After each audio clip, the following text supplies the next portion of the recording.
አታሳድ፣ አታብራራ፣ አትለምን። በፍጹም ራስህን አትግለጽ። ጠላቶችህ አያምኑህም፣ ጓደኞችህ ደግሞ አያስፈልጋቸውም። ሰዎች አንድ ነገር ያለማቋረጥ ለማረጋገጥ በሚሞክሩበት ዓለም ውስጥ ነው የምንኖረው። ትክክል መሆናቸውን ያረጋግጣሉ፣ ብቁ መሆናቸውን ያረጋግጣሉ፣ ያብራራሉ፣ ደግመው ደጋግመው ያብራራሉ። አንዳንዴም ለመታየት ሲሉ ይለምናሉ። ነገር ግን ስቶይኮች ይህንን አያደርጉም። ጠንካራ ወንድ ትኩረት ለማግኘት በፍጹም አይለምንም፣ ማረጋገጫ አይፈልግም። ጎበዝ ወንድ ዝምታ ጥንካሬ መሆኑን ስለሚያውቅ ራሱን ለዓለም አያብራራም። አሁን አብዛኞቹ ሰዎች ሲጎዱ፣ ሲገፉ ወይም ሲሳሳቱ የሚያደርጉት ነገር ምንድን ነው? ይፈጥናሉ፣ ይሮጣሉ፣ የተበላሸውን ነገር ለማስተካከል ይሞክራሉ። አስቀድመው ለመረዳት ያልወሰኑ ሰዎችን በማብራራት ለማሳመን ይሞክራሉ። ያ በትክክል ድፍረት መስሎ ለመታየት የሚሞክር ድክመት ነው። ስትደውልላት ስልክ አታነሳም። ደግመህ ትደውላለህ፣ መልእክት ትልካለህ። ግን እውነቱ ይህ ነው። በአብራራህ ቁጥር፣ በለመንክ ቁጥር ብዙ ኃይልህን አሳልፈህ ትሰጣለህ። ከቁጥጥራችን ውጭ የሆኑ ነገሮችን ለመያዝ በሞከርን ቁጥር በራሳችን ላይ ያለን ቁጥጥር በጣም ይቀንሳል። የአንድን ሰው ትኩረት ስታሳድድ ወይም ግንዛቤያቸውን ስትለምን ቁጥጥርን አሳልፈህ እየሰጠህ ነው። ሰላም የሚወሰነው አንቺ በምትመልሽልኝ መንገድ ነው እያልክ ነው። ግን ይሄ ሰላም አይደለም፣ ይሄ እስር ቤት ነው። እውነተኛ ጥንካሬ አንድ ሰው ሲያዋርድህ አንተም አንድ ቃል ሳትናገር መሄድ ነው። በትዕቢት ሳይሆን ለክብር ስትል ነው። አታሳድ፣ አታብራራ፣ በዝምታ ትለያለህ። ይህ ዝምታ ባዶነት አይደለም፣ ትምህርት ነው። ራስን ማክበር ነው። ራሴን ለመስማት በአንቺ መሰማት አያስፈልገኝም የሚል ውስጣዊ ጥንካሬ ነው።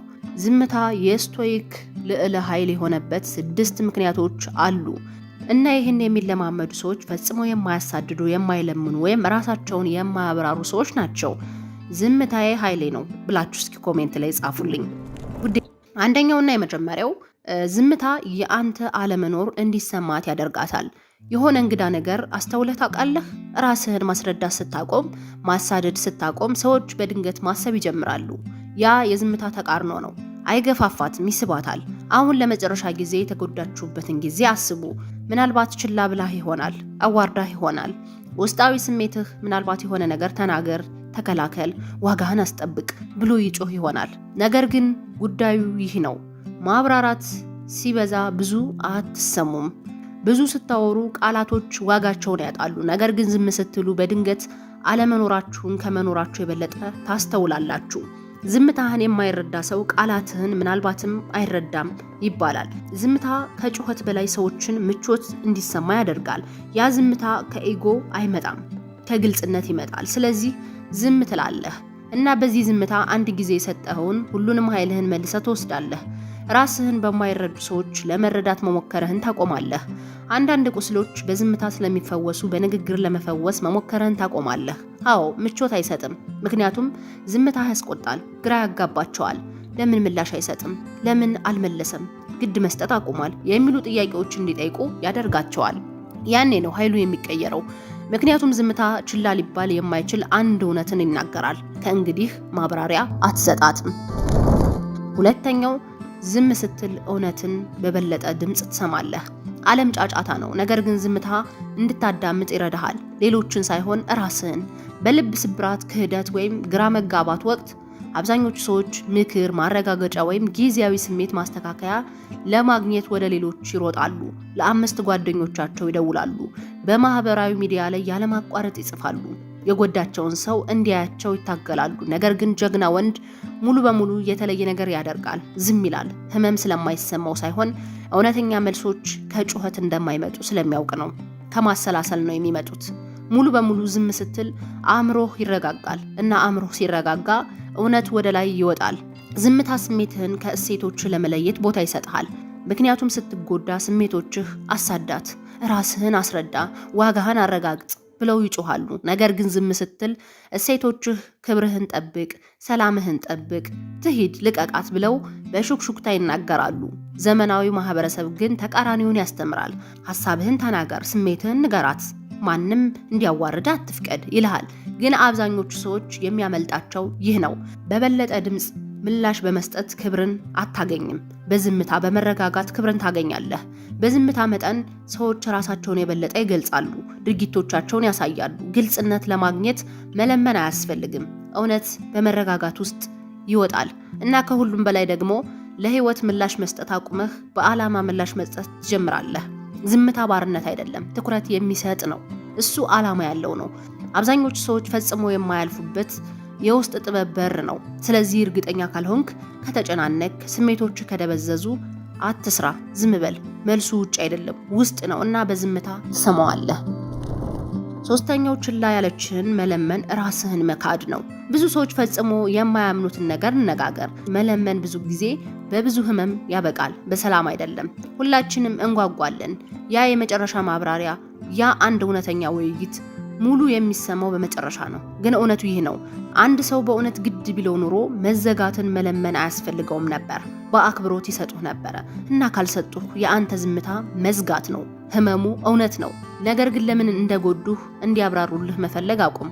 አንተን መቆጣጠር እንዲችሉ እድል እየሰጣቸው ነው። ዑደቱ ይህ ነው። አንደኛ ይጎዱሃል፣ ሁለተኛ መልስ ትጠይቃለህ፣ ሶስተኛ በብርድነት ወይም በመሸሽ ይመልሳሉ፣ አራተኛ ደግሞ የበለጠ ይከፋሃል እና ዑደቱ ይቀጥላል እስከምትገነዘበው ድረስ። መዘጋት የሚሰጡህ ነገር አይደለም። የተሰበሩ ተስፋዎችህ አንድ ሰው እንዲያስተካክል ተስፋ በማድረግ ጉልበት ታባክናለህ። ያ መዘጋት አይደለም፣ ራስን መተው ነው። ግን ያ ማሳደድ የራስህን እድገት መካድ ነው። እውነተኛ ችላ ማለት ይህ ነው። ማብራሪያ የበለጠ አክባሪ፣ የበለጠ አፍቃሪ ወይም የበለጠ ታማኝ እንደማያደርጋት ትቀበላለህ። ፈጽሞ የማይካድ ውይይት መጠበቅን ታቆማለህ እና በዚያ መቀበል ውስጥ ኃይልህ ይመለሳል። የጎዱህ ሰዎች ዋጋህን መረዳት አያስፈልጋቸውም። አንተ ነህ ዋጋህን መረዳት ያለብህ። ያለ ቃል መናገር ትችላለህ። ችላ ያሉ ሰዎች ሁለተኛ እድል አያስፈልጋቸውም። ዝምታህ መልሳቸው ነው። ስለዚህ ያልተላኩ ደብዳቤዎችን መጻፍ አቁም። ፍጹም መልእክትን መለማመድ አቁም። ዝም በልና ዝምታህ የራስ ክብር እንደገና የሚተነፈስበት ቦታ ይሁን። አራተኛው ዝምታ ቃላትን ለመደበቅ የሚሞክሩትን ያጋልጣል። ዝም ስትል አንድ ኃይለኛ ነገር ይከሰታል።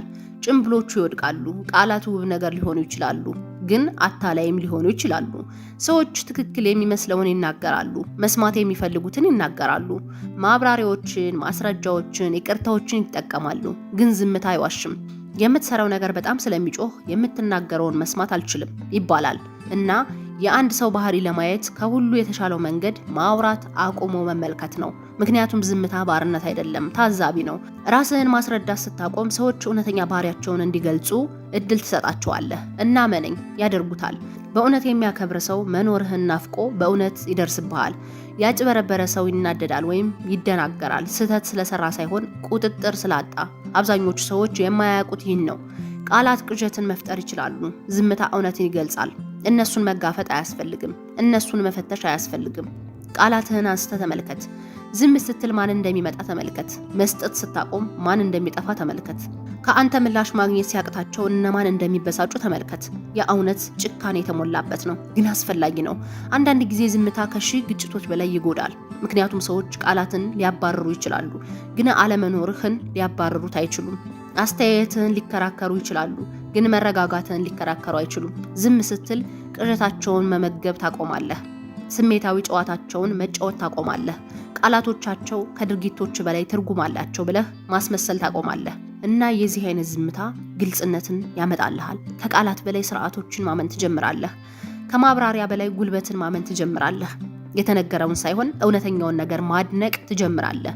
ያ ጀግንነት ነው። ቀዝቃዛ አይደለም፣ ግልጽ ነው። ሩቅ አይደለም፣ ማስተዋይ ነው። ስሜት አልባ አይደለም፣ በስሜት የተደራጀ ነው። ስለዚህ በሚቀጥለው ጊዜ አንድ ሰው ወደ ህይወትህ ለመመለስ ሲሞክር በፍጥነት ምላሽ አትስጥ፣ ታዛቢ ሁን። አምስተኛው ራስን አለማብራራት የከፍተኛው የራስ መተማመን መገለጫ ነው። እስኪ እውነቱን እንነጋገር። አንድ ሰው ሲያሳስትህ ይጎዳሃል። ራስን መከላከል ትፈልጋለህ። ያልሆንከውን ለማብራራት ትፈልጋለህ። እኔ አይደለሁም ማለት ትፈልጋለህ።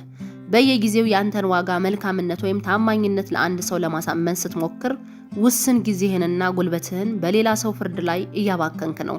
ያ ኃይል ሳይሆን አለመተማመን ነው። ራሱን የማያብራራ ሰው ትዕቢተኛ አይደለም። ዓላማው ንጹህ መሆኑ ስለሚያውቅ ሰላማዊ ነው። ድርጊቶቹ የተሰለፉ ናቸው። ዋጋውን ለመረዳት ግድ በሌላቸው ሰዎች እንዲተረጎም አይፈልግም። ይህ የልዩነት ደረጃ ቀላል አይደለም። ቀዝቃዛ ትባላለህ። ራስ ወዳድ ተብለህ ትመደባለህ። ምናልባት በአንድ ወቅት ከአንተ ጋር ቅርበት የነበራቸውን ሰዎች እንኳን ታጣ ይሆናል። ግን ምን እንደሆነ ታውቃለህ? በአንተ ውስጥ ፈጽሞ እውነተኛውን አንተን ያላዩ ሰዎችን ማጣት ኪሳራ አይደለም። እሱ አሰላለፍ መቀየር ነው። ማንም ሊቀበለው የማይፈልገው እውነት ይሄ ነው። አብዛኞቹ ሰዎች አንተን ለመረዳት አይፈልጉም። እንዴት እንደምታይ መቆጣጠር ይፈልጋሉ እና ዝምታ ቅዠታቸውን ከሰበረ ይናደዳሉ። እየጎዳቸው ስለሆነ ሳይሆን ጨዋታቸውን መጫወት ስላቆምክ ነው። ማብራራት ስታቆም በጉልበት መምራት ትጀምራለህ። ርቀትህን ማጽደቅ ታቆማለህ። ለምን እንደሄድክ ማስረዳት ታቆማለህ። በቀላሉ ትሰራለህ እና በህይወትህ ውስጥ መሆን ያለባቸው ሰዎች ያንን ዝምታ ያለ ንዑስ ርዕሶች ይረዳሉ። ይህ ጉልበት ብርቅ ነው። ሰዎችን ምቾት ያሳጣል። ማጭበርበር አድራጊዎች ፍላጎት እንዲያጡ ያደርጋል። ጅል ሰዎች እንዲሄዱ ያደርጋል። ነገር ግን የሚቀሩት በጥልቅ ያከብሩሃል፣ ምክንያቱም ዋጋህን እንደማትቀንስ ያውቃሉ። ያ ጥንካሬ ዝምታ ነው። ጮክ ያለ አይደለም፣ ተስፋ የቆረጠ አይደለም፣ ድራማዊ አይደለም። ዝም ብሎ የተረጋጋ ስር የሰደደ የማይንቀሳቀስ ነው። ሰላምን ለመምረጥ ከማንም ማብራሪያ አይጠበቅብህም። ወሰንህ ትክክል መሆኑን ማንም ማሳመን አይጠበቅብህም። ዝምታ ሁሉንም ነገር አስቀድሞ በተናገረባቸው ቦታዎች ዋጋህን ወደ ክልሎች መናገር አያስፈልግም። ስድስተኛውና የመጨረሻው ዝምታህ የሚያስተምራቸው ትምህርት ነው። አንድ ሰው ሳይቆጣ ድራማ ሳይሰራ በቀላሉ በጸጥታ ሲሄድ ልዩ ኃይለኛ ነገር አለ። በሩን አትዘጋም። የመጨረሻውን ስሜታዊ መልእክት አትልክም። በቀላሉ ትሄዳለህ እና በዚያ ዝምታ አንድም ቃል ሊያስተምረው ያልቻለውን ትምህርት ታስተምራለህ። ከእውነታው ይልቅ በምናብ ብዙ ጊዜ እንሰቃያለን የሚባለውን አትርሳ። ይህ ጥቅስ እውነተኛ ስቃይ የሚጀምረው አእምሮ ዝምታን ደጋግሞ ማጫወት ሲጀምር እንደሆነ ያስታውሰናል። ምላሽ መስጠት ስታቆም ብቻቸውን ከሀሳባቸው ጋር ታጋፍጣቸዋለህ። ከጥፋታቸው ጋር ይፋጠጣሉ። እንዴት እንዳያስካቸው በማስታወስ ይረበሻሉ። መለያየትህ ከእንግዲህ ራሴን ላንቺ ማረጋገጥ አያስፈልገኝም፣ በማልከበርበት ቦታ አልቆይም ይላታል። ሰላም ከግንኙነት የበለጠ ዋጋ እንዳለው ተገንዝቤያለሁ። አብዛኞቹ ሰዎች የዚህን አይነት ጉልበት እንዴት መያዝ እንዳለባቸው አያውቁም። ለሚያለቅሱ፣ ለሚለምኑ፣ ለሚጮሁ፣ ለሚታገሉ ሰዎች የተለመዱ ናቸው። ግን ዝም ስትል ስሜታዊውን ጨዋታ መጫወት ታቆማለህ። በክብር ትወጣለህ እና ዝምታ ራሳቸውን እንዲጋፈጡ ያስገድዳቸዋል። እንድታሳድዳቸው ይጠብቃሉ። እንድትታገላቸው ይጠብቃሉ። እነሱ ጋር እንድትቆይ ይጠብቃሉ። እንድትመለስ ይጠብቃሉ። ግን አትመለስም እና ያ ከማንኛውም ክርክር በላይ ያስፈራቸዋል። ምክንያቱም በድንገት ተገንዝበውሃል። ከእንግዲህ ወደ ጉልበት መድረስ አይችሉም። የበላይነት የላቸውም። በእውነት ትሄዳለህ ብለው አላሰቡም። ያ ትምህርት የሚጀምር በቅጽበት ነው። ምክንያቱም ሰዎቹ ከቃላት አይማሩም፣ ከርቀት ይማራሉ። አክብሩኝ ብለህ ስትጮህ አይለወጡም። ሰላምህ ፈቃድ እንደማይፈልግ ትማራለህ። ሁሉም ሰው ማብራሪያ እንደማይገባው ትማራለህ። አንዳንዴ ዝምታ ጥንካሬ ብቻ ሳይሆን ፈውስ እንደሆነ ትማራለህ። በዝምታ ስትለይ ራስህን ከመርዛማ ባህሪያት ታስወግዳለህ። ህመምን መረዳት ከማይችሉ ሰዎች ፊት መድማት ታቆማለህ። ስለ ራስህ ነፍስ በጣም ስለምትጨነቅ ችላ በምትባልበት ቦታ ማስቀመጥ እንደማትፈልግ ትገነዘባለህ። ያ የጥንካሬ መሰረት ነው። ስለ ቅዝቃዜ አይደለም፣ ስለ ግልጽነት ነው። ስለ ፍቅር መለያየት አይደለም፣ ስለ ሁከት መለያየት ነው። ዝምታ ድክመት አይደለም፣ እሱ ቁጥጥር ነው። ከአንተ በታች በሆነ ነገር ላይ ጉልበትን አለማባከን ነው። መኖርህን ዋጋ ያለው መሆኑን ማወቅ የሚችል በራስ መተማመን ነው። ምላሽ ላለመስጠት በየጊዜው በምትመርጡበት ጊዜ ውስጣዊ ሰላምን ትገነባላችሁ። በየጊዜው በጸጥታ ስትሄዱ ለራስህ ዋጋ መስጠትን ትማራለህ።